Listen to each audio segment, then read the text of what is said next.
Hey, Alexus, Love Beauties and Flawless Man. We're going to have a raw and uncut conversation.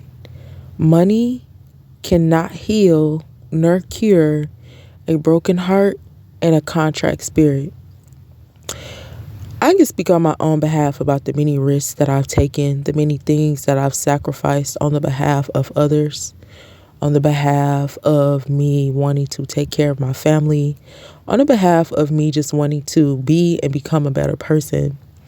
And I always thought that money could buy happiness. I thought that money would settle arguments and agreements. I thought that money could create better relationships with a partner. I thought that money could bring you closer together with your friend, but money cannot heal a broken heart. In fact, money even causes even more problems. We have a problem with money being the root of all evil because of our broken hearts. And we are not responsible for everyone and how they get money and how they take care of themselves. In fact, some people don't even believe that they have a problem in their life. Some people don't even believe that they are caught in a strong delusion. Some people do not want help. Some people know that they are sick and they don't want to be unsick. Some people are literally planning their own future. Some people are literally planning their own demise. Some people want to give up the ghost. When we read about our cousin Jonah and our nephew Samson, we see that they literally wanted to die. They did not want to fight. They didn't ask God for forgiveness. They didn't ask God, how can I turn this around? I've been a sinner. They didn't ask God anything. They wanted to die. And that goes for our life. That goes for our friends. That goes for the relationships that we're in. That goes for the brethren that surround us, the people that surround us at work. Some people want to die. And you cannot be an innocent bystander in that, because you are the company you keep. You might not want to give up the ghost, but if you're around people with that spirit, then that spirit will eventually get off of you. It's a spiritual warfare. God told Jonah to do something, and Jonah complained the whole way, and he lied and he ran from God, literally ran from God, and went somewhere and went to sleep. Jonah was a sloth. You can learn about Jonah in the 7 deadly sins. He was a sloth and he ran from God and he hid. In doing that, he put other people's lives in jeopardy. Come on, Jesus. He put other people's lives in jeopardy until he finally did what God asked him to do. And then when he did what God asked him to do, it was an easy task. And the people believed him and they followed what he said and they saved their own souls. Come on, Jesus. Sometimes you can give somebody something to save their soul, but you might not want to save your soul. Jonah didn't want to save his soul, and it took a while for him to even go put the message out to save other people's soul, to help them save themselves. The Lord said, Jonah, I need you to go to the city and tell them that they got, I think it was 10 business days, Lord forgive me if that's incorrect, or 7 days to repent, or the whole city is going to be destroyed. When he went and told them that, they were obedient. The whole city, everybody had to fast, from the children to the animals. And yet Jonah was still not satisfied, because he didn't understand why the Lord didn't hear his prayers when he said the same thing in his city. He wanted the people to be saved in his city. Come on, Jesus. Not knowing that the people in his city probably did not want to be saved. So at the end, Jonah got a really short life. Come on, Jesus. Life is short. Glory be to God. Life is short. And we can see that in some of these people's testimonies. The reason why they're in the Bible, I believe, is so we can see how short life is, and we can see the different examples of people. These examples play out in our life. There's people around us that don't want to be here. He constantly asks God to kill him. He asked God that. We don't know what's in people's heart. We don't know what's in their heart while we're trying to save them and they don't want to be saved. Samson went on a rampage of being a whore. And not one time did he say, Lord, forgive me. I'm trying to, repent. I know I've been out here fooling with your power. He didn't say none of that. He just said, I'm finna get all the wives I want. I want this wife, even though she took my power. Lord, I just need you to grant me this one last thing and just kill me with the rest of them. Like, just killed a whole city. He said, I will die with them. He wanted to die with them. So you can't help everybody. Money is not going to heal a broken heart. You can't get everybody out the hood. People don't even realize they're in the hood. You know, it's a spiritual warfare. And some people are comfortable with the lives that they live. Some people are comfortable in the sickness that they're in. Some people are comfortable with wanting to give up the ghost. At that point, there is nothing that we can do.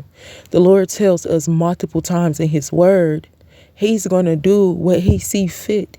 If somebody keeps saying a God in their heart, you don't have to see this out loud. If somebody keeps saying a God in their heart, they don't want to be here, they don't want to be here, they don't want to be here, they tired of being here every day. You ever heard somebody at work be like, oh, it's Monday, I hate Mondays, can't wait to get this over with? It's Monday. I be looking forward to going to work because it'd be like, okay, it's a fresh new week.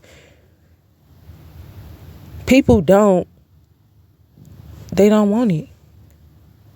You might not know that, but if they do not, we all telling God something different in our heart.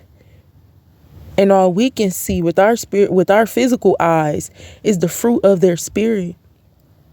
So we see somebody that's sick. We don't know why they've been sick for that long. Not knowing in the secret place in their heart, you don't even got to pray to God. God's still going to know your heart. Even if somebody not praying and they saying it in their mind, they saying it with their body that they don't want to be here. At the appointed time, the Lord always said, if he see it fit, he's going to make their dreams come true. We have to be more like our Uncle David. We can't be stuck in this stuff and then be like, it's cool, it's normal, like I don't even want to be here. We have to fight for our life. David fought for his life. David did some harsh things too. David slept with multiple women too. The difference between our Uncle David and our nephew Samson is David fought for his life. He fought for his soul. This is why David was still blessed. This is why David was forgiven. You have to fight, but some people don't want to fight, and money is not going to cure a broken heart and a contract spirit. When we help people, the best thing we can help somebody is not our presence, not babying them,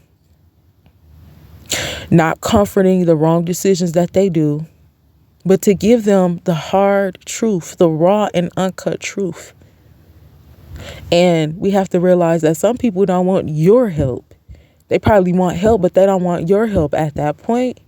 You have to mind your business and stay in your office, because we're not about to fight their demons. You can't force someone to do anything. And when you do force people, then they begin to despise you. And now you're in a war with them that you don't even know, because you're just a loving person. Everybody is not a loving person. The only thing money can buy is a good herb that helps somebody heal and some fruits with seeds in it. It doesn't do any good, though, if the mind doesn't believe that the fruit is helping. It doesn't do any good if the body doesn't believe that the herbs is curing. We have to be in alignment. We have to be in agreement in our souls. You know how, like, you done been through some tragic things and you still alive today? Somewhere in your heart, this is what I come to believe, because I see it in my own life. I know in my heart 100% I ain't ready. So when you're not in agreement with the angel of death, then when you do go through things, this is why you still make it out and you still alive. If somebody is in agreement with the spirit of death and they go through something, then it's probably why, Lord forgive me, I'm not trying to say this is why people go on, but it could be why, somebody may have left in that same situation. You know how people be like, other people wouldn't even made it out of your situation alive. Somebody probably didn't want to. And then also somebody probably didn't have God. Somebody probably wasn't covering themselves in that same situation. And their heart probably was saying something else. They probably did it on purpose to get out of here and not make it look like something. I'm telling y'all, it's just a different type of ball game. And we are only responsible for our soul. The best thing that we can do is pray on the behalf of somebody else. And then, to be real with you, I done seen so many times in God's words. Forgive me that I don't have like the scriptures right here in front of me, because I read and it's just like sometimes I just don't be remembering the books. But That's why I always say, anything you hear me say, do your extended research. Ask God, take that certain part of the message back to him, and he'll show you. But I done seen many times where the Lord said he don't even want his people praying for certain people. He said, God says, do not cast your pearls before swine. So that means don't give wisdom to people that don't want it. We'll try to go so low to help somebody that don't even want the help, and we put our lives and ourselves in jeopardy. Only God can save. Only God can heal. Somebody can give you the tools and the resources, but it's still on you to get in that covenant with God to make that come true. There's certain people that God doesn't even want us to pray for, because he's at the point of he's about to give them to the hand of the enemy, and he doesn't want us going against him. And if we do, then it's like we're against him, and he like, well, if he see it fit, he'll do the same thing to you. So take that with wisdom. Do your extended research. Ask the Lord to show you where he says that at. Don't stop praying for people. Please don't.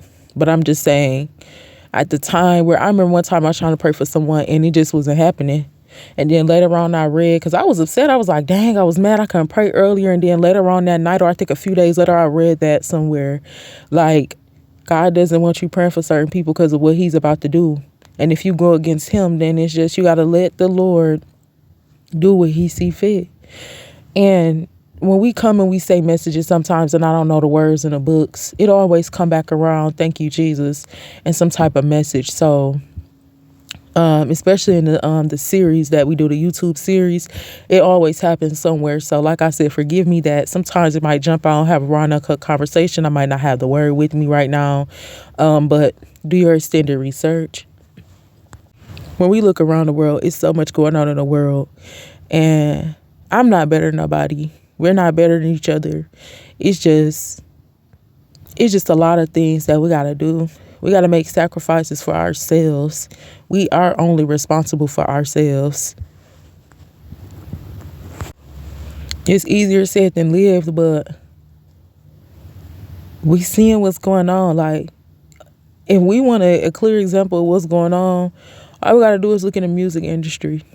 All we got to do is look at some pastors and some people being exposed. And we don't want to be on that side. Because the Lord is literally like, people literally losing their life. God is not playing with us for real. Like, he not. And I know it's new to us because we just not living through this. We ain't never seen nothing like this before. But it's not new to God. But he's giving us time to repent of our sins. The wisdom that I have so far of making sure that we're living in the laws and statutes of God is Jeremiah. Be sure to watch that 7-part series of Explain Why the Lord is Upset with his men and women being whores. That gives us insight on his anger and what it is that we need to do to change. The 7 deadly sins tells us how to stay out of sin and how to live more, healthy life. The fruit of the flesh versus the fruit of the spirit, that teaches us what we're looking for, how to have the fruit, how to have, the spirit of God. And then we have a few more things up there. We have a lot of things up there that correlates with, for beginners, some things that we can do to stay on track, to not get caught up, because it's so easy to get caught up. Like the company you keep, like the podcast and some of the different things that we're doing and learning about. And I know people be like, oh my God, it's so literal, like we so strict. All we got to do is look in the world for an example. So, Alexus Love Beauties and Flawless Man. Me being the leader on this channel, me being the host of this channel, that comes with a different type of responsibility also. It's not just recording videos and getting up here having a good time. This is serious because it's serious. So I got to make sure that I'm doing the right thing. I got to make sure that I'm saying the right thing, because the Lord has a different type of standard on me. So this is why I don't have no pride in saying when I'm wrong, saying when I don't know, spelling out a word, telling you to go look it up. Because I can't afford to play with nobody. So I didn't think we was going to be doing this. I thought we was going to be doing lip gloss. But the Lord got other plans. You're either going to follow his plans or you're going to follow your own. So, Alexus Love Beauties and Flawless Man, I love you. God bless you. And we're going to say a prayer before we end. Heavenly Father, in the name of Jesus, the Alexus Love Beauties and the Flawless Man and I, we come before you as humbly as we possibly know how. We want to say thank you for waking our families up this morning and laying us down peacefully last night, as you always do. Lord, we want to say thank you for your grace and your mercy and the compassion that you have towards us. Heavenly Father, in the name of Jesus, we ask that you will build a defense city around us and our families for such a time as this. Lord, we ask, come on, Jesus, that you will hide us in your secret place while the world is falling, while the world is doing what they want to do. Lord, we ask to live by your laws and statutes. Lord, we ask that you will write your laws and statutes on our heart. And Lord, I decree and declare that we put no man before God. Heavenly Father, in the name of Jesus, I encourage that we will continue to do our extended research in Jesus' name. Lord, I ask that when the Alexus Love Beauties and the Flawless Man, they come to you, that they open their Bible. When they pray, Lord, that you will meet them where they are. Lord, continue to be a father unto them as they continue to be your children. Lord, I ask that you will continue to bless them with mental stability, peace in their mind, peace in their bodies, and great health in Jesus' name. Lord, I want to say thank you for another encouraging word, another healing word. Lord, we thank you for your love and grace. Lord, we just want to say thank you. I ain't gonna lie, God, I don't even know what else to say, Lord. Just thank you. Thank you in the name of Jesus. Glory be to God. And Lord, I pray that we help confess our sins to you to save our souls. Lord, I pray that we are saving our own souls. In Jesus' name, I pray, amen. Alexus Love Beauties and Flawless Man, we have work to do on ourselves. Money is not going to help people. And I know people don't want to hear go to God, but that's what we have to start doing. We have to start directing people there, because that's the only thing that's going to help someone, especially if we truly love them. I love you. God bless you. And have a fantastic Wednesday.